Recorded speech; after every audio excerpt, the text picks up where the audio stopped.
श्रीमद् भगवद गीता यथारूप अध्याय 3 कर्मयोग श्लोक संख्या 8 मेरे पीछे दोहराइए। नियतम कुरु कर्म त्वं कर्म ज्यायः हि अकर्मणः शरीर यात्रा अपि च ते न प्रसिद्ध्यते अकर्मणः। नियतं कुरु कर्म त्वं कर्म ज्यायतो ह्यकर्मणः शरीरयात्रापि च तेन प्रसिद्ध्यते अकर्मणः। नियतं कुरु कर्म त्वं कर्म ज्यायो हि अकर्मणः शरीरयात्रापि च तेन प्रसिद्ध्येदकर्मणः। नियतं कुरु कर्म त्वं कर्म ज्यायो ह्यकर्मणः शरीरयात्रापि च तेन प्रसिद्ध्येदकर्मणः। नियतं नियत कुरु करो कर्म कर्तव्य त्वं तुम कर्म कर्म करना ज्यायः श्रेष्ठ ही निश्चय ही अकर्मणः काम ना करने की अपेक्षा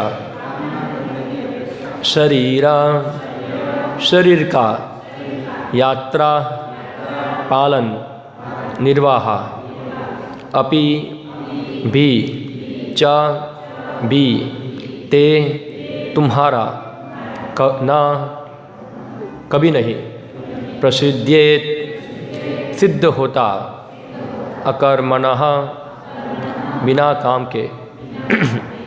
अनुवाद एवं तात्पर्य कृष्ण कृपामूर्ति अभय चरणारविंद भक्तिवेदांत स्वामी श्री प्रभुपाद जी के द्वारा। अपना नियत कर्म करो क्योंकि कर्म ना करने की अपेक्षा कर्म करना श्रेष्ठ है। कर्म के बिना तो शरीर निर्वाह भी नहीं हो सकता। तात्पर्य ऐसे अनेक छद्म ध्यानी हैं जो अपने आप को उच्च कुलीन बताते हैं तथा ऐसे बड़े बड़े व्यवसायी व्यक्ति हैं जो झूठ का दिखावा करते हैं कि वे आध्यात्मिक जीवन में प्रगति करने के लिए उन्होंने सर्वस्व त्याग दिया है। श्री कृष्ण यह नहीं चाहते थे कि अर्जुन मिथ्याचारी बने, अपितु वे चाहते थे कि अर्जुन क्षत्रियों के लिए निर्दिष्ट धर्म का पालन करे। अर्जुन गृहस्थ था और एक सेनानायक था, अतः उसके लिए श्रेष्ठ था कि वह उसी रूप में गृहस्थ क्षत्रिय के लिए निर्दिष्ट धार्मिक कर्तव्यों का पालन करे।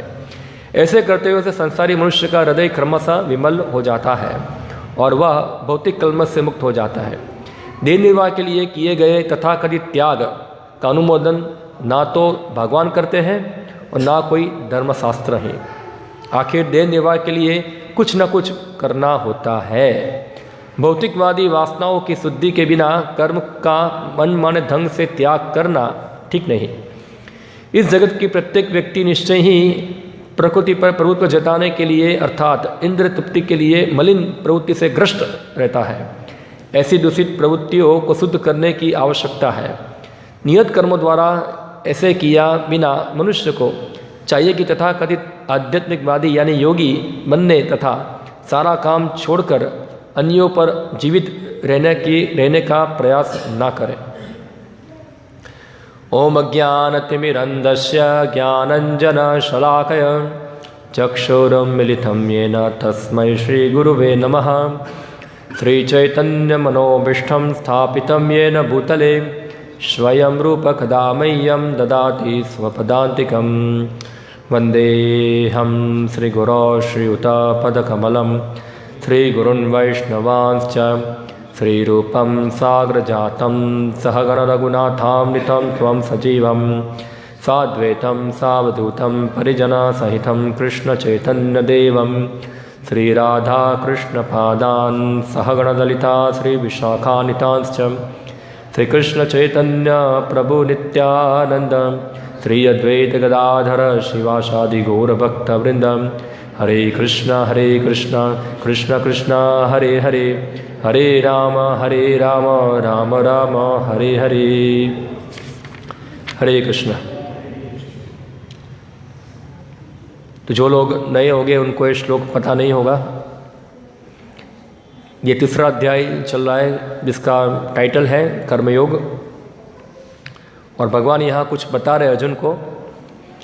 ये अध्याय की शुरुआत हुई अर्जुन के प्रश्न से। अर्जुन ने भगवान कृष्ण को प्रश्न पूछा, एक तरफ आप मुझे बता रहे हैं कि सब प्रकार के भौतिक विषय हैं वो आत्मा का पतन कराते हैं, उसे दूर रहना चाहिए। हमने देखा दूसरे अध्याय के अंदर भगवान स्थित प्रज्ञा के बारे में बताए थे। ऐसा है जिसे भगवान इंद्रिय नियमन के बारे में बताया है पूरा, कैसे व्यक्ति को अपने मन और इंद्रिय को नियंत्रित करना है पूरा, और सब प्रकार के विषय जीवन से दूर रहना है। और फिर भगवान अंत में बोले अर्जुन को तुम युद्ध करो। तो अर्जुन सोचा ये अब दो बाजू क्यों बोल रहे हैं। ऐसा है, एक तरफ आप बोलते हैं इंद्रिय नियमन करो और एक तरफ आप बोल रहे युद्ध करो। तो यहाँ अर्जुन कुछ समझने में गड़बड़ी कर रहा है। इधर क्या समझने में गड़बड़ी किया अर्जुन ने?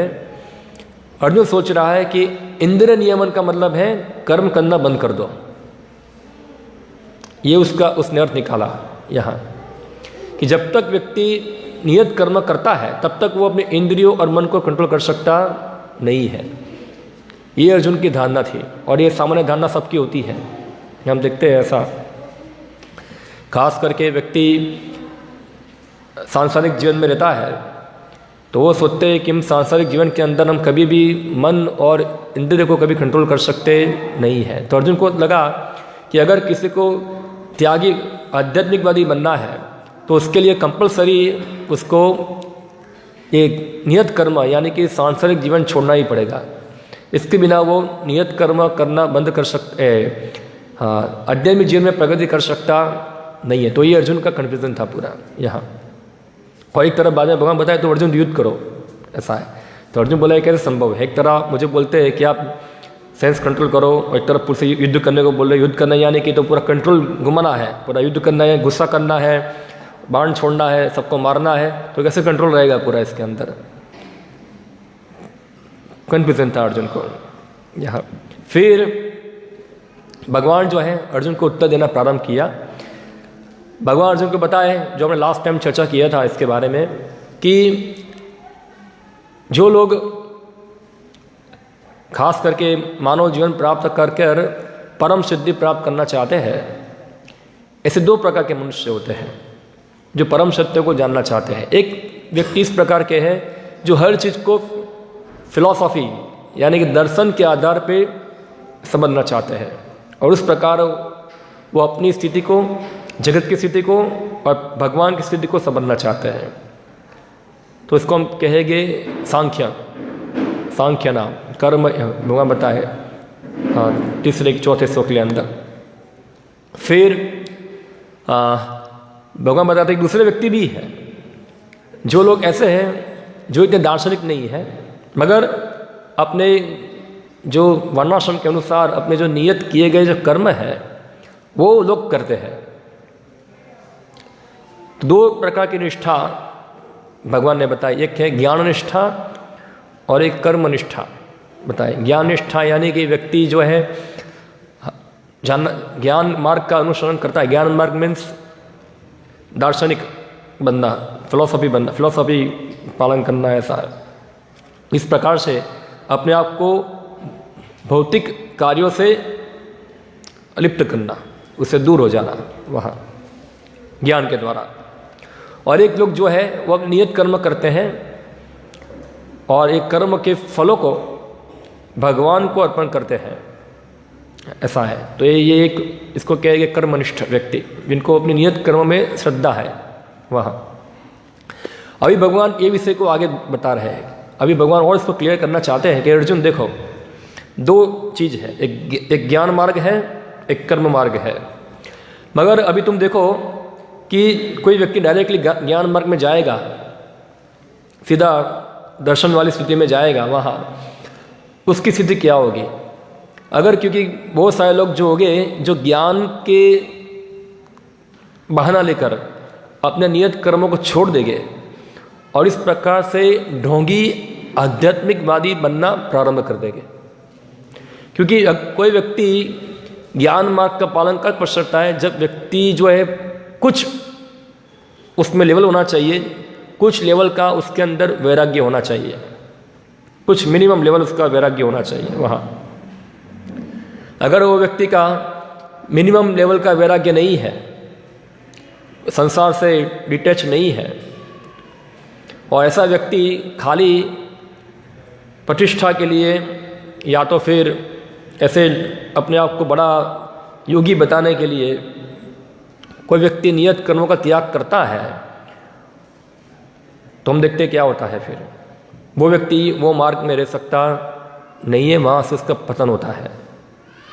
इसलिए भगवान अर्जुन को मना कर रहे हैं कि अर्जुन तुम जो है ऐसे छन्न योगी मत बनो, तुम क्रमशः आगे बढ़ो, क्रमिक रूप से आगे बढ़ो, ग्रेजुअल प्रोसेस में आगे बढ़ो।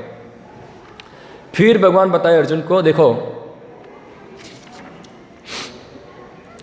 एक व्यक्ति जो है जो ढोंगी ज्ञान मार्ग का पालन करता है, इससे अच्छा है वो व्यक्ति जो कम से कम अपने वर्णाश्रम के नियम के अनुसार, नीति नियम अनुसार जीवन जीता है और रेगुलेट लाइफ जीकर नियमन जीवन, अपने सांसारिक जीवन का नियमन पालन कर कर अपनी इंद्रियों को कंट्रोल करने का प्रयत्न करता है, वो श्रेष्ठ भगवान बताए। फिर यहाँ ज्ञान मार्ग और कर्म मार्ग की तुलना हो रही है और भगवान जो है अर्जुन को अभी कर्म मार्ग के बारे में बताया, क्योंकि थोड़ा ये सेफ्ट मार्ग है, क्योंकि इसमें जो है व्यक्ति की प्रगति धीरे धीरे होगी।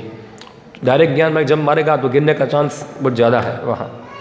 फिर आगे भगवान बता रहे हैं अर्जुन को, देखो अर्जुन अभी ये कर्म मार्ग की बात बताऊं तो इसको छोड़ा जा सकता नहीं है। अर्जुन बोलता मैं ठीक है, मेरा वैराग्य है, मैं सक्षम हूँ ये सब करने के लिए, मगर भगवान बताया अर्जुन को, अर्जुन देखो कोई भी व्यक्ति जो है वो अपना कर्म को छोड़ सकता नहीं है। इवन व्यक्ति को शरीर चलाने के लिए भी कुछ ना कुछ काम करना पड़ेगा वहाँ, क्योंकि कर्म किए बिना कोई व्यक्ति तुरंत शरीर की भावना से मुक्त हो सकता नहीं है।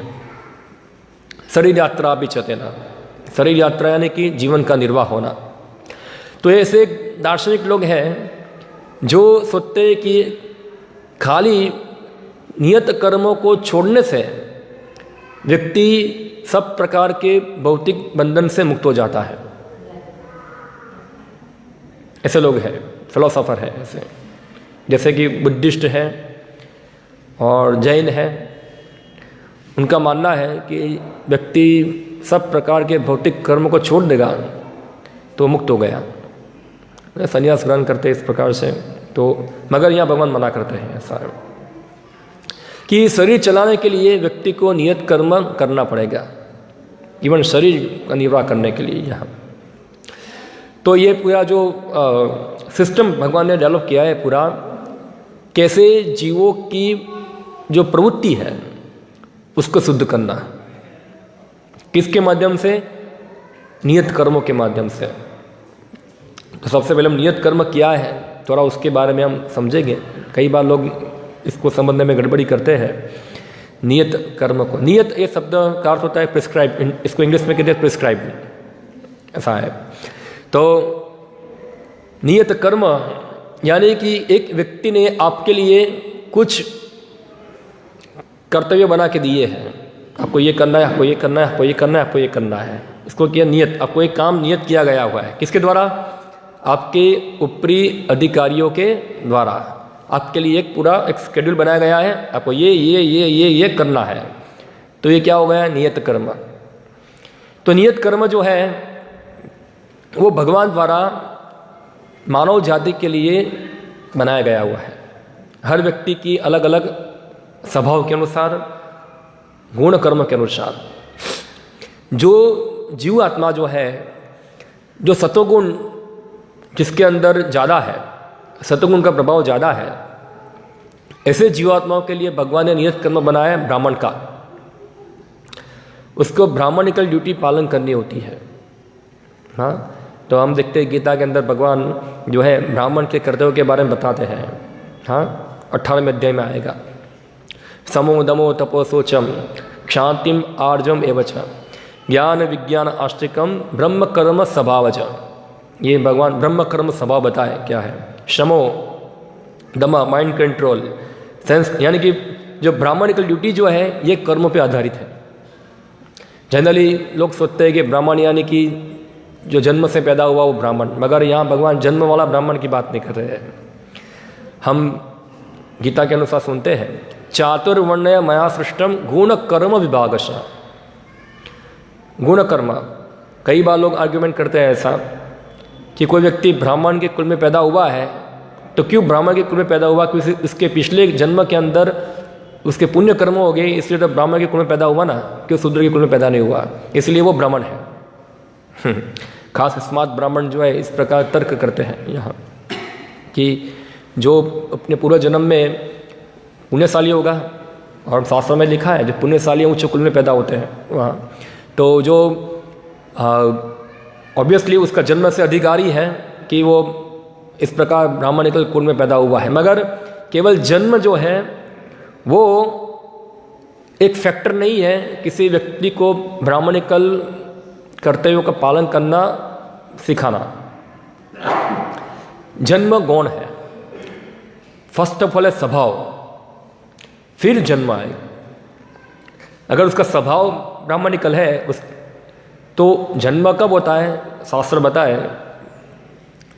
कि जनरली पहले ऐसा था, जब हमारी वैदिक संस्कृति इच्छित पालन करती थी तो जनरली जो ब्राह्मणिकल माँ बाप से हमेशा ब्राह्मणिकल औलादें पैदा होती थी, और क्षत्रिय माता पिता क्षत्रिय औलादें पैदा होती थी। वो वैदिक सिस्टम थी। ये होती थी क्योंकि वैदिक सिस्टम में सभी प्रकार के संस्कारों को स्ट्रिक्टली फॉलो किया जाता था।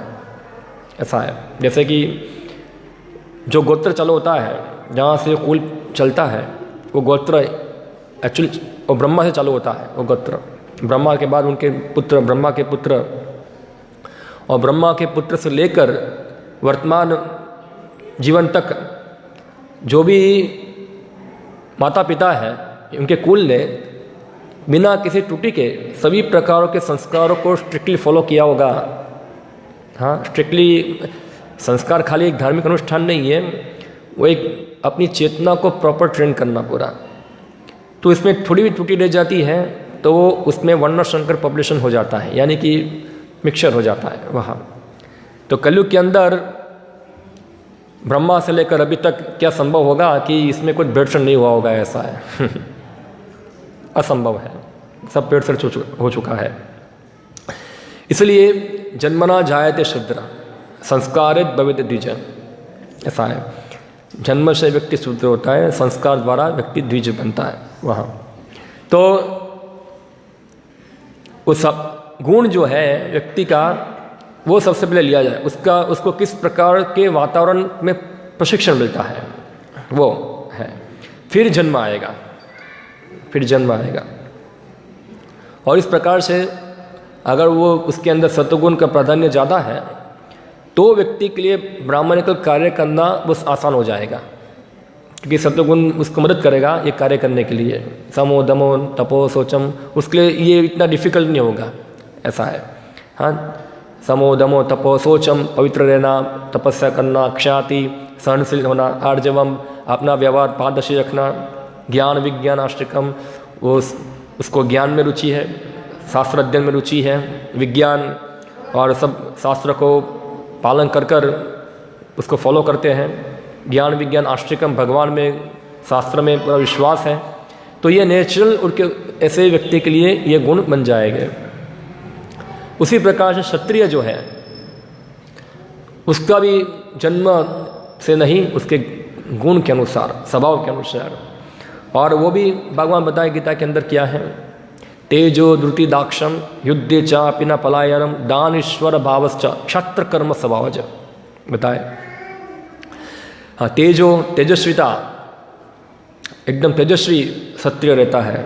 हम देख सकते हैं रामायण के अंदर भगवान रामचंद्र क्षत्रिय का रोल किया, भगवान कृष्ण खुद क्षत्रिय का रोल किया, अर्जुन क्षत्रिय का रोल किया।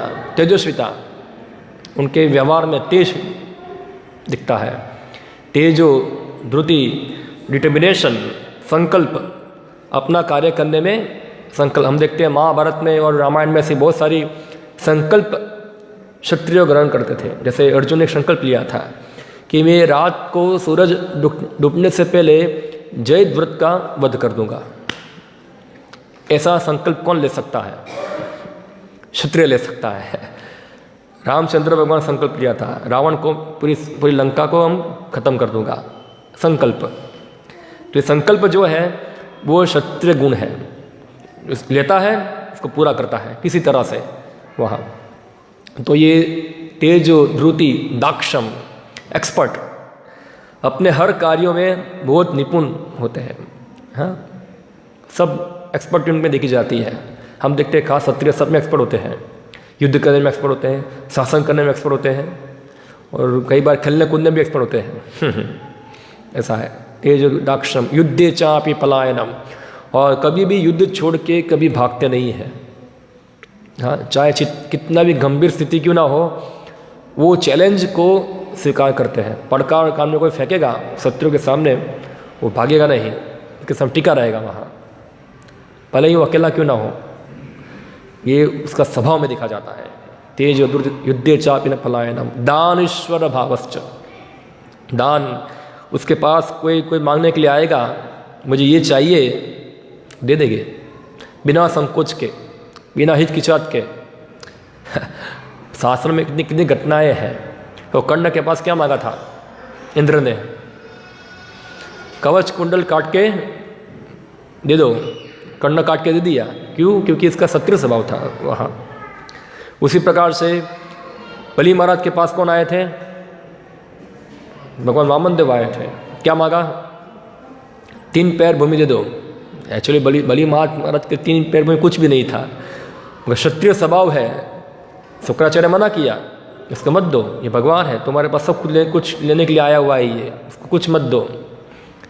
नहीं, कीर्ति यस्य जीवति, कोई मेरे पास याचक बन के आया है, अगर मैं नहीं दूंगा तो मेरी पूरे कुल को कलंक होगा। ऐसा है, भले ही ये वामन विष्णु क्यों ना हो, मेरे पास सब कुछ ले क्यों ना ले, मैं उसको दूंगा। ऐसा है, क्षत्रिय स्वभाव था। चलिए वामन बलि महाराज जो है क्षत्रिय स्वभाव थे, मगर ज़्यादा भक्त थे वो। ऐसा है, पहले भक्त बाद में क्षत्रिय। मगर ये उदाहरण मैं दे रहा हूँ क्या है। ऐसे अनेक उदाहरण मिलते हैं हमको शास्त्र में से। हाँ, दान ईश्वर भाव का होता है लीडरशिप। क्षत्रिय जो होते हैं नेचुरल लीडर होते हैं, नेचुरल लीडर। आजकल हम देखते हैं कि लीडरशिप सेमिनार को अटेंड करके कोई लीडर नहीं बन सकता, वो नेचुरल लीडरशिप ले लेते हैं अपने आप। हम देखते हैं कई बार जैसे कोई गाड़ी का एक्सीडेंट हुआ है, सब लोग देख रहे हैं, क्या करे क्या करे। जो क्षत्रिय स्वभाव वाला है, ऐसा तुरंत क्या कर देंगे, पूरा व्यवस्था करना चालू कर देंगे। ऐसा पूरा वो मैनेजमेंट हाथ में ले लेंगे अपना। वो देख सकते नहीं है क्या है। तो लीडरशिप का रोल होता है उनका, वो लीड करते हैं वहाँ। तो क्षत्रिय सत्र कर्म स्वभाव जो बताया गया। इसी प्रकार से वैश्य का है। हाँ, कृषि गो रक्षा वाणिज्यम वैश्य कर्म स्वभाव। कृषि खेती करना और गायों की देखभाल करना और उस पर व्यापार करना, व्यापारी बुद्धि। गुजरात के अंदर है ना व्यापारी बुद्धि, कहना चाय करवानी बुद्धि। आप देखो जितने बड़े बिजनेसमैन हैं सब कौन है? वैश्य हैं सब। हाँ, सब बड़े बड़े वैश्य, कैसे बिजनेस फैलाना है पूरा बड़ा वैश्य। और अंत में शूद्र, जो कुछ ज़्यादा उनकी इंडिपेंडेंस नहीं होती है, तो वो अन्य वर्णों की सेवा करते हैं, उनको हेल्प करते हैं, उनको आशिष्ट करते हैं। परिचार्या, उसको कहते हैं सेवा करना। परिचार्यर्थ का कर्मम शूद्र कर्म स्वभावजन। तो ये 4 वर्ण है और इस प्रकार से आश्रम धर्म भी है। ये तो वर्ण हो गए शरीर का निर्वाह करने के लिए, और उसी प्रकार से आश्रम धर्म बने जिसका उद्देश्य है आध्यात्मिक उन्नति के लिए। तो इससे ब्रह्मचर्य आश्रम है, गृहस्थ है, वानप्रस्थ है और संन्यास आश्रम है। तो हर वर्ण के अनुसार उसके आश्रम भी होते हैं, ऐसा है। सबसे पहले वर्ण आता है, फिर आश्रम आता है। तो जो ब्राह्मणिकल वर्ण के होते हैं उनके लिए चारों आश्रम पालन करना उसका अधिकार है। जो ब्राह्मण हैं वो ब्रह्मचर्य आश्रम पर अधिकार रखते हैं, गृहस्थ आश्रम पर अधिकार रखते हैं, वानप्रस्थ आश्रम पर अधिकार रखते हैं और संन्यास आश्रम पे भी उनका अधिकार है। तीन आश्रम, चारों आश्रम पे ब्राह्मण वास कर सकता है। क्षत्रिय है, उनका अधिकार ब्रह्मचारी, गृहस्थ और वानप्रस्थ है। संन्यास वो रेयर केस में उनका अधिकार होता है। और जो वैश्य है वो भी ब्रह्मचारी, गृहस्थ और वानप्रस्थ ले सकते हैं। शूद्रों का केवल एक ही आश्रम पर अधिकार है, गृहस्थ आश्रम। ना तो उनके ब्रह्मचर्य आश्रम है, ना तो उनके वानप्रस्थ, ना तो उनके संन्यास, क्योंकि वो इतने योग्य नहीं होते हैं उनकी चेतना वहाँ। मगर सबकी प्रगति होती है। यहाँ भगवान बताते हैं कि अगर वो अपने नियत कर्तव्यों का पालन करे, हर व्यक्ति के स्वभाव के अनुसार, उसकी स्थिति के अनुसार भगवान ने एक नियत कर्मों बनाई, वो उनको करना है, वो उनको करना है। और वह नियत कर्म करने से उसका जीवन निर्वाह भी होगा और साथ साथ उसकी आध्यात्मिक प्रगति भी होगी। अभी भगवान बता रहे हैं ऐसा कि अगर कोई व्यक्ति नियत कर्मों को शारीरिक क्लेश समझकर उसको छोड़ देता है, हो कितना झंझट है ब्राह्मण के लिए, कितना झंझट है। सुबह उठो, स्नान करो, दिन में 3 बार स्नान करो, ये करो वो करो, सारी क्लेश लगता है। ठंडी में क्लेश लगता है 3 बार 4 बार नहाना, ऐसा है। और पूरा टाइम टू टाइम अपना स्वच्छता रखना और पूरा मंत्रोच्चारण करना और यज्ञ करना, सब शास्त्रजन करना, कितना उसका ड्यूटी होता है और सारे क्लेश प्राप्त होता है, उसको क्लेश मिलता है। तो क्लेश के आधार पर वो छूटेगा, ऐसा समझेगा ऐसा है एक काम करता हूँ मैं, तो त्याग करता हूँ, सन्यासी बन जाता हूँ, इस सब चीज़ों से छुट्टी मिल जाएगी मुझे। तो इस प्रकार का त्याग जो है केवल शारीरिक क्लेश के आधार पर छोड़ा जाए, वो तो भगवान रेकमेंड करते नहीं। ऐसा प्रकार त्याग तमोगुनी है। जैसे कोई क्षत्रिय त्याग कर देगा, जैसे अर्जुन सोच रहा है त्याग करना अपने नियत कर्मों को। अर्जुन का जो त्याग है उसका आधार क्या है? अर्जुन किस आधार पे युद्ध को छोड़ना चाहता है? वही शारीरिक क्लेश के आधार पे कि ये मेरे सगा संबंधी है, मैं क्यों मारूं उसको। तो यानी कि अल्टीमेटली अर्जुन जो है अपनी कंफर्ट स्थिति के बारे में सोचता है कि मेरी स्थिति ज़्यादा कंफर्ट होनी चाहिए, मुझे किसी प्रकार का डिस्कम्फर्ट होना चाहिए नहीं वहाँ। तो नियत कर्म करने में कई बार डिस्कम्फर्ट भी होता है, कई बार क्लेश भी होता है, मगर वो इस प्रकार का क्लेश जो है कि आधार पे कोई व्यक्ति नियत कर्म छोड़ देगा, उसको शास्त्र रेकमेंड करते नहीं है। और खास करके जो ज्ञान मार्ग है, कोई व्यक्ति ज्ञान मार्ग के आधार पे नियत कर्मों को त्याग देगा, हो मैं तो सन्यासी बन रहा हूँ, मैं तो पूरा भक्त बनने के लिए प्रधाम वश कर रहा हूँ, भाई मुझे कोई जिम्मेदारी पालन करने की आवश्यकता नहीं है, मैं मुक्त हो गया अभी सब प्रकार की जिम्मेदारी से। क्यों जिम्मेदारी से मुक्त होना चाहता है? शारीरिक क्लेश शारीरिक क्लेश देखते हैं ऐसा कई बार लोग होते हैं जो सांसारिक जिम्मेदारी से या सांसारिक क्लेश के कारण कई बार उब जाते हैं और सोचते हैं ऐसा कि हम अब क्या करेंगे, हम अब हरे कृष्ण करेंगे अभी हम हरे कृष्ण करेंगे। तो उनका हरे कृष्ण करने का उद्देश्य क्या है? सांसारिक क्लेश वो ज़्यादा महत्वपूर्ण है उनके लिए। हरे कृष्ण तो खाली एक उनके लिए क्या है, एक ऑप्शन है वहाँ, सांसारिक क्लेश ज़्यादा दिखा रहे हैं वहाँ। तो ये प्लेटफॉर्म पे नियत कर्म त्याग करना वो शास्त्र रेकमेंड करते नहीं है। व्यक्ति नियत कर्म को छोड़ सकता है, कब छोड़ सकता है? जब उसके अंदर ज्ञान और वैराग्य डेवलप हुआ हो। नॉलेज, ज्ञान और वैराग्य दो चीज़ डेवलप होना चाहिए, तब व्यक्ति नियत कर्म को छोड़ सकता है। जैसे यहाँ प्रभुपाद जी तात्पर्य बताते हैं ऐसा, जब तक किसी व्यक्ति का हृदय विमल नहीं हुआ है तब तक उसको नियत कर्म त्यागने चाहिए नहीं। हृदय विमल होना यानी कि हृदय की शुद्धि होना, शुद्धि यानी कि उसका जो आकर्षण है भौतिक जगत के अंदर बहुत कम हो जाना चाहिए। अगर किसी व्यक्ति का भौतिक जगत में आकर्षण है तो फिर उनको चाहिए कि वो इस प्रकार के वैराग्य का मार्ग स्वीकार ना करें, वो अपने नियत कर्मों को पालन करें और उस प्रकार वो क्या हो, वो शुद्धि के लिए आगे बढ़े वहाँ।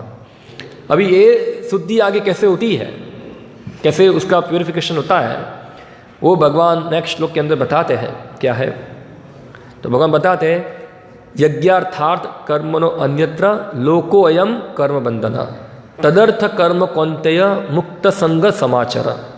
ये श्लोक स्पष्ट बता रहा है कि जो नियत कर्म का उद्देश्य है वो क्या है, यज्ञार्थ। क्या है, यज्ञार्थ। अभी यज्ञ शब्द का अर्थ हम सोचते कई बार वो यज्ञ कुंड होता है, उसको भी यज्ञ कहते हैं, और यज्ञ शब्द का अर्थ होता है विष्णु। यज्ञवे विष्णु, यज्ञ ही विष्णु है। और हर व्यक्ति को अपने नियत कर्मों को भगवान विष्णु को अर्पण करना होता है। जो व्यक्ति अपने नियत कर्मों को भगवान विष्णु को अर्पण नहीं करता वो व्यक्ति तो क्या है, वो तो पूरा आसुरिक है, वो कर्म बंधन में गिरेगा वहाँ। अब ये लोग जानते नहीं हैं क्या है। तो भगवान यहाँ बता रहे अर्जुन को, अर्जुन तुम यज्ञ की प्रसन्नता के लिए अपने नियत कर्म को करो। यज्ञ यानी कि भगवान। तो जो कुछ नियत कर्म तुम करते हो उसका रिजल्ट जो आता है वो रिजल्ट को तुम यज्ञ में दे दो, यानी कि भगवान विष्णु की सेवा में तुम लगा दो। अभी देखो इस सिस्टम से क्या होगा, मैं नियत कर्म कर रहा हूँ, उसका कोई रिजल्ट आ रहा है, वो फल जो है मैं भगवान विष्णु की सेवा में लगा रहा हूँ, तो उससे क्या डेवलप होगा मेरे अंदर, वो फल के प्रति मेरी जो आसक्ति है, जो अटैचमेंट है मेरा, वो धीरे धीरे क्या हो जाएगा, कम होगा। खास करके लोगों को अपने फलों में आसक्ति ज़्यादा होती है, होती कि नहीं होती है। फल की आसक्ति बिना कोई काम भी नहीं करता है। जैसे उदाहरण मैं आपको दूँ, किसी व्यक्ति को बोलेंगे आप बाहर झाड़ू मारो, मैं झाड़ू मारूँ, मुझे क्या मिलेगा उससे, बोला तुम झाड़ू मारोगे तुमको 200 रुपया मिलेगा, ऐसा है, तो तुरंत झाड़ू मारेगा, ऐसा है वहाँ। क्यों, क्या चाहिए उसको, फल। तो ठीक है तुम झाड़ू मारो, कोई बात नहीं, तुमको रिजल्ट मिलता है, वो रिजल्ट जो है यज्ञ के में अर्पण कर लो। तो व्यक्ति को कुछ पोर्शन जो है अपने कर्म फल का वो यज्ञ के अंदर अर्पण करना होता है, जिससे उसका जो फलों के प्रति अटैचमेंट है वो टूटेगा। कर्म तो कर रहा है व्यक्ति, कर्म क्यों करता है, क्योंकि उसको फलों में अटैचमेंट है, फलों में आसक्ति है वहाँ। और इस प्रकार वो एक सीखेगा कि मुझे किस प्रकार निस्वार्थ भाव से कार्य करना है। ये श्लोक व्यक्ति को संसार के अंदर कैसे हमको निस्वार्थ बन के कार्य करना है ये सिखाता है यहाँ। यज्ञार्थात कर्मणो अन्यत्र लोकोऽयं कर्म बंधना। मैं पढ़ता हूँ तात्पर्य को, ज़्यादा पता चलेगा उसके अंदर। चूँकि मनुष्य को शरीर के निर्वाह के लिए भी कर्म करना होता है, अतः विशिष्ट सामाजिक स्थिति तथा गुण को ध्यान में रखकर नियत कर्म इस तरह बनाए गए हैं कि उस उद्देश्य की पूर्ति हो सके। क्या उद्देश्य है, सभी मानव जीवन का उद्देश्य क्या है, अल्टीमेटली सबको भौतिक बंधन से मुक्त होकर भगवत धाम जाना। ये हमारा क्या है, उद्देश्य है, ये हमारा मानव जीवन का मिशन है पूरा। ये मिशन कैसे पूर्ण होगा, तो ये इस प्रकार से पूर्ण होगा, उसके सामाजिक और गुण के ध्यान में रख के उसका नियत कर्म बनाया गया है और वो करके वो अपना मिशन को पूरा कर सकता है। यज्ञ का अर्थ भगवान विष्णु है, सारे यज्ञ भगवान विष्णु की प्रसन्नता के लिए है। वेदों का आदेश है यज्ञवे विष्णु। दूसरे शब्दों में चाहे कोई निर्दिष्ट यज्ञ संपन्न करे या प्रत्यक्ष रूप से भगवान विष्णु की सेवा करे, दोनों से एक ही प्रयोजन सिद्ध होता है। तो यहाँ पहले के समय के अंदर सब यज्ञ होते थे और अभी वर्तमान समय में तो यज्ञ सब खत्म हो गए हैं। अगर कोई व्यक्ति डायरेक्टली भगवान विष्णु की सेवा करता है तो सेम रिजल्ट मिलेगा उसको। ऐसा नहीं कि इसको यज्ञ करना पड़ेगा, या तो आप फिर आप भगवान विष्णु की कृष्ण की सेवा कीजिए डायरेक्टली, तो वो भी हो गया यज्ञार्थात कर्म। कोई यज्ञ के लिए कर रहा है तो वो भी विष्णु की ही सेवा है वहाँ। अतः जैसा कि इस श्लोक में संस्तुत किया गया है, कृष्ण भावनामृत यज्ञ ही है। अब ये चीज़ समझना है, कृष्णा कॉन्सेंसस क्या है? यज्ञ। अभी यज्ञ का अर्थ होता है सैक्रिफाइस, इंग्लिश में इसको कहते हैं सैक्रिफाइस। क्या बोलेंगे उसको? बलिदान। क्या करना? बलिदान करना। अभी बलिदान करना, सैक्रिफाइस करना, यज्ञ करना, वो नियत कर्मों में आता है। क्या किसका बलिदान करना है? अपने कर्मों के फलों का क्या करना है? बलिदान करना है। किसे बलिदान करना है? विष्णु में, विष्णु के लिए ये बलिदान करना है, यज्ञ के लिए बलिदान करना है। तो वर्णाश्रम धर्म का भी उद्देश्य भगवान विष्णु को प्रसन्न करना है। वर्णाश्रम चारता पुरुषे परः पुमान् विष्णु आराध्यते पंथा, यानी कि अल्टीमेटली हमको सब कुछ विष्णु को अर्पण करना है। तो अब देखिए, जब पहले वैदिक यज्ञ होते थे, उसके अंदर सभी वर्ण और आश्रम का योगदान देता था यज्ञ संपन्न करने के लिए। अगर कोई एक व्यक्ति सहयोग नहीं करेगा तो यज्ञ हो पाएगा नहीं।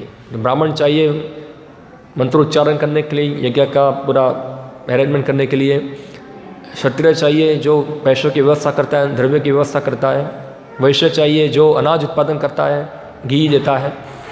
और शूद्र भी चाहिए जो अपना श्रम देता है उसके अंदर। अभी सब लोग मिलके क्या करते हैं? यज्ञ होता है। और यज्ञ में क्या होता है? जो भी कुछ प्रोडक्शन हुआ है, जो भी कुछ उत्पन्न हुआ है, सब जो भी श्रम है वो यज्ञ में अर्पण किया जाता है। कैसे? आहुति से। इदम विष्णवे नाममः। इसका अर्थ क्या है? ये जो मैं अर्पण कर रहा हूँ, मैं घी डाल रहा हूँ, ये किसका है? विष्णु का है, मेरा नहीं है। इदम विष्णवे नाममः से डालते हैं वहाँ। इससे क्या होता है कि व्यक्ति सुनता है कि जो मैं सोच रहा हूँ कि जो मेरे पास है वो वास्तव में मेरा नहीं है। किसका है? ये विष्णु का है और मैं विष्णु को अर्पण कर रहा हूँ यहाँ। इदम विष्णवे नाममः वहाँ। तो इस प्रकार से धीरे धीरे वो अहम मम भाव से मुक्त होता है। अहम मम भाव क्या है? मैं और मेरा। ये हमारा प्रॉब्लम है जगत के अंदर। हम सब जो है, मैं ये शरीर हूँ और शरीर से संबंधित सही वस्तु मेरी है, और मैं ये जगत के अंदर खूब अपना प्रभुत्व जमाना चाहता हूँ कि मैं ज़रा वस्तु को इकट्ठा करके अपना इसको एंजॉय करना चाहता हूँ जगत को। तो ये क्या है? अहम मम। मैं हूँ, मेरा परिवार है, मेरा देश है, अहम मम, ये सब मेरा मेरा मेरा मेरा। मगर सब विष्णु को जब अर्पण होगा, इदम विष्णवे नाममः, तो वो सोचेगा वास्तव में किसका है? ये विष्णु का है। और शास्त्र बताते भी हैं, गीता में भगवान क्या बताया अर्जुन को? क्या श्लोक है? 5वां अध्याय 5.29 के अंदर भगवान भोक्ताराम यज्ञ तपसाम सर्वलोकिक महेश्वरम। मैं सभी यज्ञों का क्या हूँ? भोक्ता हूँ, एंजॉयर हूँ। यानी जितना भी सेक्रीफाइस होता है, जितना बलिदान होता है, वो बलिदान भगवान विष्णु के लिए होना चाहिए, क्योंकि वो क्या है? उसके भोक्ता है। सर्वलोकिक महेश्वरम, और क्योंकि वही सभी लोक के क्या है? मालिक है। श्रुवतम सर्वभूतानाम, सभी जीवों के वो मित्र है। ज्ञात्वा माम शांति पृच्छति, जो व्यक्ति ये जानता है वही व्यक्ति शांति प्राप्त करता है, और जो नहीं जानता है वो हमेशा क्या रहता है? अशांत रहता है वहाँ। तो ये पर्पस है, पूरा पर्पस क्या है? व्यक्ति को अहम मम भाव से मुक्त करना। और मुक्त करने के लिए क्या है? तुम नियत कर्म करो, नियत कर्म करो, क्योंकि कर्म करना जीव का स्वभाव है। कर्म के बिना वो रह पाएगा नहीं। ठीक है, तुम काम करो, काम के रिजल्ट जो है वो भगवान कृष्ण की सेवा में अर्पण कर दो वहाँ। इससे तुम्हारा अहम मम भाव खत्म हो जाएगा और तुम धीरे धीरे समझ जाओगे खाली रिजल्ट नहीं, मैं भी भगवान का ही हूँ। क्या बताया भगवान गीता के अंदर? मामेव अंश जीवलोके जीवभूत सनातन, ये जीव भी मेरे अंश ही है। तुमको भी अपने आप को सेक्रीफाइस कर देना है अंदर क्या है। और इसको क्या कहते हैं? उसको भक्ति की भाषा में कहते हैं उसको आत्म निवेदनम। क्या बोलेंगे उसको? आत्म निवेदन करना, यानी कि अपने आप को भी भगवान को अर्पण कर देना। यह हाईएस्ट लेवल है, शरणागति है यह भगवान की, कि अल्टीमेटली सब कुछ क्या है, भगवान कृष्ण का ही है, मेरा कुछ भी नहीं है, मैं भी भगवान कृष्ण का ही हूँ, तो मेरा भी उपयोग क्या होना चाहिए, उनकी सेवा के लिए वहाँ। तो ये क्या है, ये उद्देश्य है पूरा, शरणागति भगवान के लिए ना, और भगवान शुद्ध भक्त बनना। मगर कोई व्यक्ति डायरेक्टली शरणागत होने को तैयार नहीं है तो उसको नेक्स्ट स्टेप दिया जाता है, ठीक है तुम क्या करो, तो नियत कर्मों को करो और फल जो है भगवान को अर्पण करो। अतः भगवान विष्णु की प्रसन्नता के लिए कर्म करना चाहिए। इस जगत में किया जाने वाला अन्य कोई कर्म बंधन का कारण होगा। अभी ये चीज़ बहुत महत्वपूर्ण है, हम कर्म करते हैं, अगर हम वो कर्म विष्णु की प्रसन्नता के लिए नहीं किया, अन्य उद्देश्य के लिए किया, तो वो कर्म के लिए हम खुद जिम्मेदार रहेंगे, हम उसके लिए रिस्पॉन्सिबल है। मैं एक उदाहरण देता हूँ आपको क्या है। जैसे एक सैनिक जो है युद्ध के अंदर किसी को मार देगा तो उसको किसी प्रकार का चार्ज लगेगा नहीं, उसको किसी प्रकार का दंड लगेगा नहीं, उसको कोई सज़ा नहीं होगी वहाँ। मगर वही सैनिक जो है किसी और को मारेगा, अपने घर में आके किसी बाजू वाले को मारेगा, उसके ऊपर चार्ज लगेगा। क्यों? क्योंकि उसने उद्देश्य क्या हो गया वहाँ, उद्देश्य क्या था, उसको ऊपरी अधिकारी के आदेश को पालन करना है। वहाँ उसने अपने मन गढ़ंत तरीके से अपनी खुद की इच्छा के लिए उसने काम किया वहाँ, तो उसके लिए जिम्मेदार कौन रह गया, वो खुद हो गया, खुद जिम्मेदार है उसके लिए। तो जो व्यक्ति जगत के अंदर काम करते हैं, नियत कर्म भी करते हैं, मगर नियत कर्म जो है भगवान विष्णु की प्रसन्नता के लिए नहीं करते हैं, तो फिर वो नियत कर्मों के फलों के जिम्मेदार वो खुद रहेंगे। जो भी होगा उसको जिम्मेदार क्या है, वो तुम खुद हो, चाहे वो पाप हो गए या पुण्य हो गए, वो आपको भुगतना है। मगर आप नियत कर्मों को भगवान को अर्पण करते हैं तो फिर जिम्मेदार भगवान हो जाएंगे, आप नहीं, और भगवान आपको उससे मुक्त कर देंगे। ये प्रिंसिपल है पूरा, या इसको हम समझेंगे आगे, भगवान समझाएं कि ऐसे क्यों ये प्रिंसिपल है पूरा, क्यों बंधन लगता है इधर। तो क्योंकि अच्छे तथा बुरे कर्मों के फल होते हैं और कोई भी फल कर्म करने वाले को बांध देता है, तथा कृष्ण या विष्णु के प्रसन्न करने के लिए कृष्ण भावना भावित होना होगा, और तब कोई ऐसा कर्म करना है तो वह मुक्त दशा को प्राप्त रहता है। यही महान कर्म कौशल है। तो ये आगे इससे पहले बताया योग कर्म कौशलम। हाँ, योग जो है वो कर्म करने की कला, ये कला क्या है, कर्म करने की यही है। सब लोग काम करते हैं, मगर एक व्यक्ति काम करता है भगवान विष्णु की प्रसन्नता के लिए वहाँ, और एक व्यक्ति काम कर रहा है अपनी भौतिक इच्छा के लिए। दोनों प्लानिंग करते हैं। एक व्यक्ति प्लानिंग करता है अपने सांसारिक इंद्रिय तृप्ति को बढ़ाने के लिए, कैसे मेरा प्लान होगा, कैसे मैं इंद्रिय तृप्ति बढ़ाऊँगा अपना, और एक व्यक्ति प्लान करता है कैसे मैं भगवान की सेवा करूँ। अच्छा, दोनों प्लानिंग कर रहे हैं, मगर एक प्लानिंग का रिजल्ट क्या आ रहा है, वो मुक्त हो रहा है, और एक प्लानिंग का रिजल्ट क्या बन रहा है, उसका कर्म बंधन फंस रहा है वो वहाँ। तो बता रहे आगे, यही कर्म कौशल है। प्रारंभ में इस विधि में अत्यंत कुशल मार्गदर्शन की आवश्यकता होती है। तो जब बिगिनिंग करना है, ये कर्म योग है। ये क्या है, ये कर्म योग है। प्रारंभ में व्यक्ति को एक कुशल मार्गदर्शन चाहिए। इंडिपेंडेंटली वो अपने आप कुछ निर्धारित नहीं करेगा। जैसे हम देखते हैं कई बार लोग बोलते हैं मैं कर्मयोगी हूँ मैं निष्काम कर्म करता हूँ, मैं ये हूँ, पर हम देखते हैं उसका जीवन तो पूरा, उसका जीवन क्या है, पूरा कर्म भोग के लिए बना है, वो कर्मयोगी नहीं है। ऐसा है। कर्मयोग का मतलब क्या है, जो कर्म करते हैं उसको योग यानी कि उसके फल भगवान को अर्पण करना होता है वहाँ। तो क्या भगवान अर्पण करते हैं, वो कर्मभोगी है, कर्मयोगी थोड़ा है वो वहाँ। तो इसके लिए मार्गदर्शन चाहिए। अतः भगवत भक्त के निर्देशन में या साक्षात भगवान कृष्ण के प्रत्यक्ष आदेश के अंतर्गत मनुष्य को परिश्रम पूर्वक कर्म करना चाहिए परिश्रम पूर्वक मेहनत करना चाहिए, ऐसा है। तो यहाँ बता रहे ऐसा कि कर्म खाली छोड़ देने से कोई व्यक्ति उच्च नहीं बन जाता, मगर वो कर्म का जो लेबर है, जो हमने मेहनत किया है, वो लेबर है, वो लेबर होना चाहिए भगवान कृष्ण के लिए। तो हम देखते हैं बहुत सारे ज्ञानी होते हैं, वो सांसारिक कर्म को छोड़ते हैं, मगर भगवान कृष्ण की सेवा नहीं करते हैं, तो क्या फ़ायदा? हाँ, क्या फ़ायदा? जैसे एक श्लोक है, नारद मुनि बताते हैं, आराधितो यदि हरिम तपसा ततदकिम। जो व्यक्ति हरि की आराधना नहीं करता है और व्यक्ति बड़ा त्यागी बन जाएगा, हाँ, बड़ा एक टाइम खाएगा या कुछ नहीं खाएगा, हवा खा के जिएगा, या खड़ा बाबा होगा। हम देखें खड़े बाबा भी होते हैं ऐसे जो खाली एक पैर पे खड़े रहते हैं, सोते नहीं हैं, खाली एक पैर पे खड़े रहेंगे, बहुत तपस्या करेंगे, ऐसा है, और बहुत कुछ कठिन नियम पालन करेगा। क्या फ़ायदा उससे? क्योंकि वो शक्ति जो है उसके पास, जो एनर्जी है, वो एनर्जी का उपयोग उसने कहाँ किया? केवल और केवल अपनी इंद्रिय तृप्ति में किया। वो शक्ति का उपयोग होना चाहिए था भगवान कृष्ण की सेवा में, क्योंकि शक्ति हम हैं भगवान की।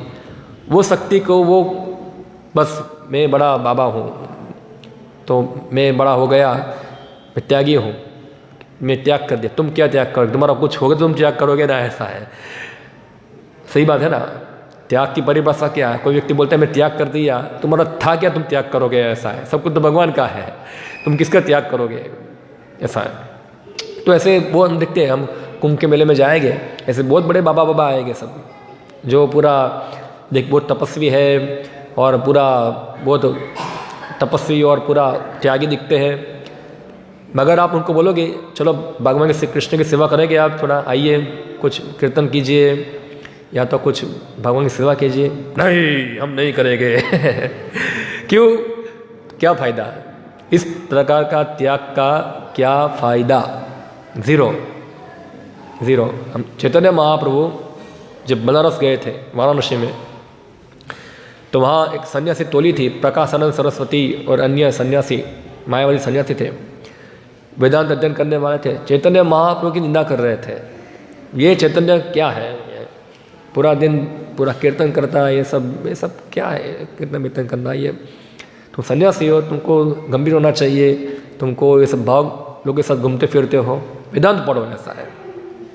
मगर चैतन्य महाप्रभु बताए कि वास्तव में हमारी शक्ति का उपयोग क्या होना चाहिए? हरे कृष्णा में ही होना चाहिए। हरे कृष्णा क्या है? भगवान से भिन्न है, भगवान ही है वो। और चैतन्य महाप्रभु अपनी शक्ति का उपयोग लगा रहा है भगवान के गुणगान के अंदर, ऐसा है। और वो मायावादी सन्यासी जो है, जो हरे कृष्णा बोलना, नाचना, गाना, उसको क्या बोलते हैं? ये तो केवल सारे एंटरटेनमेंट है, ऐसा है। क्या उसको क्या अच्छा शब्द उपयोग किया है, पता है आपको क्या है? माओ को के नाचते हैं, ऐसा। तो ये इस प्रकार से क्या फ़ायदा अगर वो मुँह से हरे कृष्णा बोलते नहीं है, तो क्या फ़ायदा? तो चैतन्य महाप्रभु बताया, उनको वहाँ पॉइंट आउट किया कि अल्टीमेटली व्यक्ति को भगवान कृष्ण के लिए अपनी सब शक्ति का उपयोग करना है। तुम त्यागी बन गए, तुमने भौतिक भोग विलास में शक्ति लगाना बंद कर दिया, नो डाउट। अगर तुमने शक्ति को खाली रिजर्व रख दिया, तुमने वो शक्ति का उपयोग तो भगवान के कृष्ण के समय तो नहीं किया, तो क्या फ़ायदा? तो जो नियत कर्म जो है, हम शक्ति लगाते हैं संसारिक करते हुए के अंदर, मगर शक्ति का रिजल्ट जो है वो भगवान को जाता है, इसलिए वो धीरे धीरे भक्ति की ओर आगे बढ़ता है। तो जो व्यक्ति नियत कर्म भी छोड़ दिया और बस बैठ गया, खाली कुछ नहीं करूँगा, ऐसा है, तो शक्ति का उपयोगी क्या है फिर? बस पड़ा रहा, तो खाली झमदा योगी बन गया पूरा। इस प्रकार का त्याग जो है भगवान रिकमेंड नहीं करते हैं, क्योंकि अल्टीमेटली हर शक्ति का उपयोग होना चाहिए कृष्ण की सेवा के लिए। वहाँ हम पढ़ेंगे आगे। इसलिए प्रभुपाद परिश्रम पूर्वक कर्म करना चाहिए, भगवान का परिश्रम करना चाहिए। इंद्रिय तृप्ति के लिए कुछ भी नहीं किया जाना चाहिए, अभी तो हर कार्य कृष्ण की प्रसन्नता के लिए होना चाहिए। देखो, नियत कर्म भी होना चाहिए कृष्ण की प्रसन्नता के लिए, ना कि हमारे खुद की इंद्रिय तृप्ति के लिए। इंद्रिय तृप्ति होती है सांसारिक जीवन के अंदर, मगर वो इंद्रिय तृप्ति को भी डायरेक्ट किया जाता है भगवान कृष्ण की सेवा के लिए अंदर। अगर वो उद्देश्य नहीं है तो हो सकता है कि वो व्यक्ति धीरे धीरे पूरा नीचे गिर जाए, अपनी चेतना को नीचे गिरा दे और मन और इंद्रियों के अधीन हो जाए। हो सकता है, ऐसा होता भी है। तो इस विधि से न केवल कर्म के बंधन से बचा जा सकता है, अपितु इससे मनुष्य को क्रमशः भगवान की प्रेमा भक्ति प्राप्त हो सकेगी, जो भगवत धाम को ले जाने वाली है। क्रमशः क्या होगा, उसका शुद्धि होगा। तो ये जो मार्ग है वो सामान्य मनुष्य के लिए ज़्यादा बेहतर है, ज़्यादा बेहतर है, ऐसा है। और इस प्रकार से वो कृष्ण की सेवा में आगे बढ़ सकता है नियत कर्मों करके। इसलिए प्रभुपाद जी का एक उद्देश्य एक था, इच्छा वर्णाश्रम धर्म स्थापित करना, कि वर्णाश्रम धर्म के अनुसार हम सभी शक्ति का उपयोग किसमें कर सकते हैं, विष्णु आराधना के अंदर। अभी भी तो सब काम करते हैं, सबकी शक्ति है, मगर अब शक्ति सब कहाँ जा रही है, सबकी शक्ति का उपयोग कहाँ हो रहा है। हाँ, सभी शक्ति का उपयोग होता है इंद्रिय तृप्ति के लिए।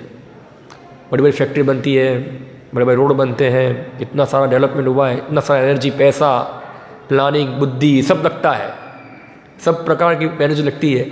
सब शक्ति कहाँ जा रही है, केवल और केवल इंद्रिय तृप्ति के लिए।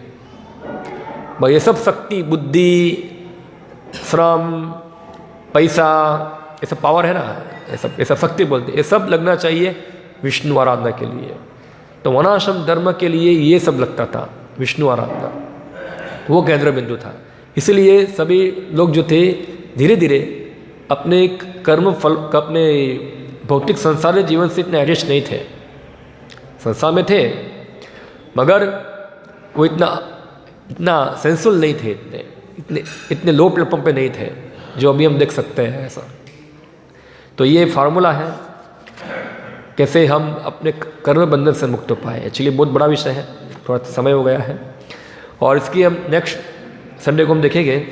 अभी नेक्स्ट संडे को हम देखेंगे भगवान पता है पूरा यज्ञ का, ये पूरा नियत कर्म का पूरा प्लानिंग क्या है, पूरा किस उद्देश्य से एक कर्म को संसार में स्थापित किया गया है, क्या उसके पीछे प्लान है, इसके क्या फ़ायदे हैं और ना करने से क्या नुकसान होता है। पूरा ये सब चीज़ जो है वो भगवान नेक्स्ट श्लोकों के अंदर बताएंगे। हम नेक्स्ट संडे इसको आगे चलाएंगे, पढ़ेंगे हम लोग। हरे कृष्णा। हाँ, किसी का कोई प्रश्न हो, कोई टिप्पणी हो तो पूछ सकते हैं, क्या है तो कमेंट इसे के ऊपर। हाँ, मेरे नियत कर्म के बारे में बताया, लेकिन अभी तो सब उग्र कर्म कर रहे हैं। वो कर्म का फल अगर भगवान को अर्पित करते हैं तो उनकी भक्ति में प्रगति होगी। थोड़ा मैं ये प्रश्न जो है उसको उदाहरण देके समझाता हूँ क्या है। अभी वर्तमान समय लोग उग्र कर्म करते हैं। उग्र कर्म यानी कि बड़ी बड़ी फैक्ट्री में काम करना, उग्र काम करना, जो खास करके पाप कर्म है।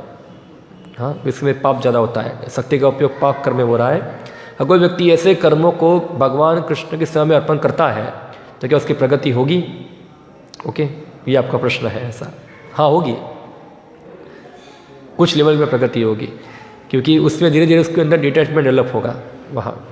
मगर साथ साथ, क्योंकि एक दिन में तो कोई व्यक्ति अपना जो चेंज स्विच नहीं कर सकता वहाँ से वो कर्म के अंदर, तो उसके लिए धीरे धीरे एक तरफ से हमको प्रॉपर नियत कर्मों का जो प्लेटफॉर्म है वो बनाना चाहिए, और साथ साथ जो व्यक्ति है तो अभी वो भगवान कृष्ण के समय नहीं लगाएगा तो क्या करेगा कर्मफल को, तो वो ऐसे ही इंद्रिय तृप्ति लग जाएगा। तो धीरे धीरे वो करने से धीरे धीरे वो प्लेटफॉर्म की ओर वो आगे बढ़ेगा वहाँ। तो वो लोग से पाप कर्म होते हैं बहुत सारे, और वो समाज के लिए इतना हानिकारक भी है। मगर अगर कुछ ऑप्शन नहीं है तो कम से कम ये लेवल पे तो काम कर सकते हैं वहाँ, दूसरा कुछ, क्योंकि अभी कोई प्लेटफॉर्म नहीं है कि वहाँ से वो आगे जुड़े, ऐसा है। ठीक है, और कोई प्रश्न किसी का? हाँ, विश्वामित्र तो नियत कर्म किया, कौन बोलता है नहीं किया? और परशुराम ने नियत कर्म किया, कैसे नहीं किया? क्या आप नियत कर्मों के बारे में क्या समझे? कौन? हाँ, तो परशुराम ने ब्राह्मण का काम नहीं किया, सिखाना, शस्त्र विद्या ने सिखाया। ब्राह्मण का काम क्या है? शिक्षा देना। तो परशुराम ने किसको शिक्षा दिया? विष्णुपितामह को शिष्य किया, शस्त्र विद्या सिखाया उनको? नहीं सिखाया। कैसे शस्त्र चलाना है पूरा। विष्णुपितामह तो परशुराम के साथ लड़ने आ गए थे उनके शिष्य गुरु का युद्ध हो गया वहाँ, और कर्ण को सिखाया। मगर परशुराम बोले थे मैं केवल ब्राह्मण को सिखाऊंगा, क्षत्रिय को सिखाऊंगा नहीं, क्योंकि क्षत्रिय को सिखाता हूँ तो मेरे साथ लड़ने के लिए आ जाते हैं, ऐसा है। तो मगर कर्ण झूठ बोल के गया कि मैं क्या हूँ, मैं ब्राह्मण हूँ, ऐसा है, झूठ बोला था। और हम देखते हैं कि महाभारत के अंदर परशुराम जी उनके बोला ठीक है मैं सोना चाहता हूँ, तुम्हारे गोद में सो जाता हूँ। सो गए, एक कीड़ा आके कर्ण को काटा और खून निकला।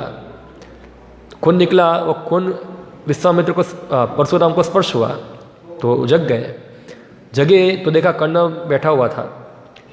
तो परशुराम सोचा तुम क्षत्रिय हो, तुम ब्राह्मण नहीं हो, तुम क्षत्रिय हो, कि क्षत्रिय ही इस प्रकार की इंजरी को सहन कर सकता है, ब्राह्मण को भी सहन नहीं कर सकता, अन्य वर्ण भी सहन नहीं कर सकते। तुम सहन किया हो, तुम क्षत्रिय हो, तुम झूठ बोले ऐसा मुझसे। हम देखती बाद में क्या हुआ, बाद में श्राप दे दिया। इस प्रकार परशुराम विश्वामित्र है तो उन्हें ब्राह्मण का कर्म किया ना उन्होंने, वो भी अपने सब यज्ञ करते थे। और जब ताड़का रामायण में पढ़ते हैं ना, ताड़का और सब आते थे यज्ञ में डिस्टर्बेंस करने के लिए, तो विश्वामित्र किसको बुलाया, राम लक्ष्मण को बुलाया, आओ तुम मेरी यज्ञ की चौकी करो, ऐसा है यहाँ, और मैं अपना नियत कर्म कर पाऊँ इधर, इसलिए तो करते थे सब लोग। वो क्षत्रिय जन्म से क्षत्रिय थे, मगर बाद में वो ब्राह्मण बने, क्योंकि वो भागवत में देखो वो चेंज हो गया था उनका माँ ने और दिक्री ने चेंज कर दिया था कुछ। वो भागवत में कथा आती है, आपको पता है सबको, कि जो उसका जमाई था, जो क्या नाम था उनका, विश्वामित्र के पिता का नाम भूल गया मैं, गांधी नाम था।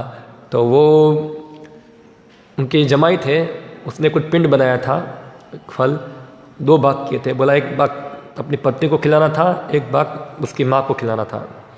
तो वो माँ ने सोचा कि उसकी पत्नी का भाग अच्छा होगा, ऐसा है क्योंकि अपनी पत्नी खुद की है ना, उसमें तो अच्छा बना है, तो उसने पत्नी से चेंज कर दिया। वो अपनी बेटी को बोला तुम्हारा मुझे दे दो, मैं तुमको मेरा दे दूँ, ऐसा है, चेंज कर दिया। तो परिणाम क्या हो गया कि वो बताया उसके जमाने, ये जो मैंने पिंड बनाया था उसमें मैंने ब्राह्मणिक मंत्र बोले थे, और तुम्हारी माँ के लिए जो मंत्र उसमें क्षत्रिय वाले मंत्र बोले थे, अभी तुमने चेंज कर दिया। अभी क्या होगा, तुम्हारा पुत्र क्षत्रिय बनेगा और तुम्हारा पुत्र ब्राह्मण बनेगा, ऐसा है, देखते हैं ऐसा। फिर वो बोली नहीं कुछ करो, ऐसा है, तो ठीक है एक काम करो, तुम्हारा पुत्र ब्राह्मण बनेगा तो तुम्हारा पुत्र का पुत्र क्षत्रिय स्वभाव वाला होगा। तो परशुराम जो थे जगदम्बि ऋषि के पुत्र बने, ऐसा भागवत में आता है ऐसे, ठीक है, ओके। हरे कृष्णा। श्रीमद् भगवद गीता की जय, श्री प्रभुपाद की जय।